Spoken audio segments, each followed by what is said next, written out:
Bonjour, aujourd'hui nous allons répondre à cette seule question qui est comment être une personne douce tout en restant soi-même.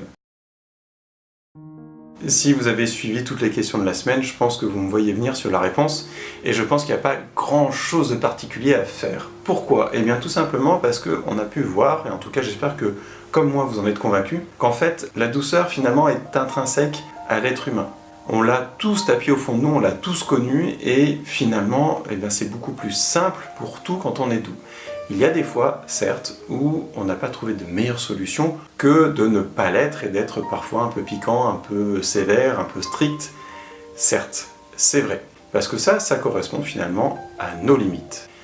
Ceci étant, une fois qu'on est dans l'intérieur de cette frontière, dans cette limite, quand on est vraiment dans le domaine que l'on contrôle, dans notre zone de confort, eh bien on peut tout à fait être doux et être soi-même. Être doux n'empêche pas d'être ferme, être doux n'empêche pas d'être strict sur certains points. Il n'y a aucune incompatibilité entre exprimer la douceur que l'on a tous connue quand nous étions enfants, que l'on a, je l'espère pour vous, connue tout au long de notre vie à différents moments, et exprimer vraiment qui nous sommes et être vraiment nous-mêmes. Être clair sur nos frontières, sur nos limites, et même exprimer nos limites, nos frontières, on peut le faire de manière douce et respectueuse envers les autres. Et je pense que ça tourne autour un peu de ces différents points.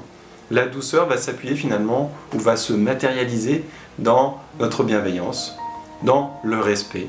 Et je vous rappelle que ces deux notions de respect et de bienveillance, et même la douceur, la troisième, eh bien, si on les applique pour nous, on peut les appliquer pour les autres, et l'inverse est vrai aussi.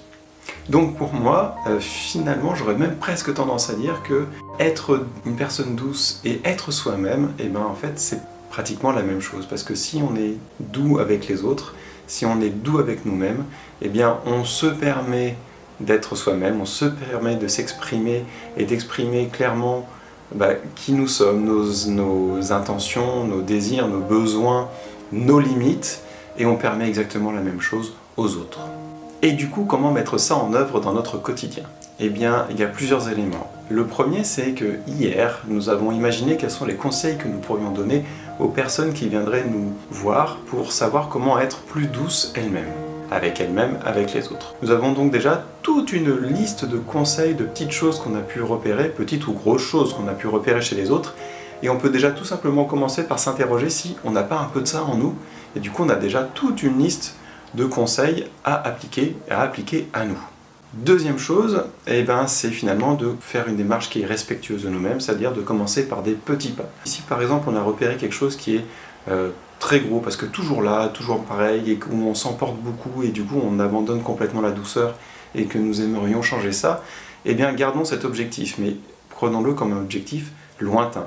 Et allons-y petit pas par petit pas. Ce qui nous permettra de nous découvrir vraiment de plus en plus à chaque fois que l'on progressera vers cet objectif, et éventuellement de se rendre compte que l'objectif que l'on pensait être celui-ci, en fait, est plutôt celui-ci. On va pouvoir se réorienter facilement dessus.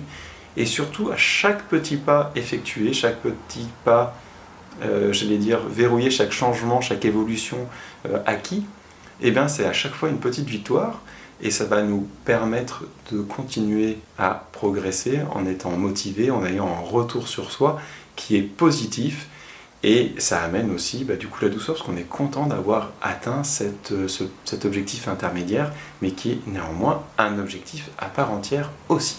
Il y a certainement d'autres façons de faire, et si vous en imaginez d'autres, si vous voulez en mettre d'autres en place pour vous, allez-y, partagez dans les commentaires, parce que ça pourra donner des idées à tous les lecteurs. Voilà qui conclut la semaine consacrée à la douceur. Je vous remercie d'avoir regardé cette vidéo et les précédentes. J'espère vous retrouver très vite pour la suite. Et puis, je vous souhaite une excellente journée et surtout, prenez soin de vous.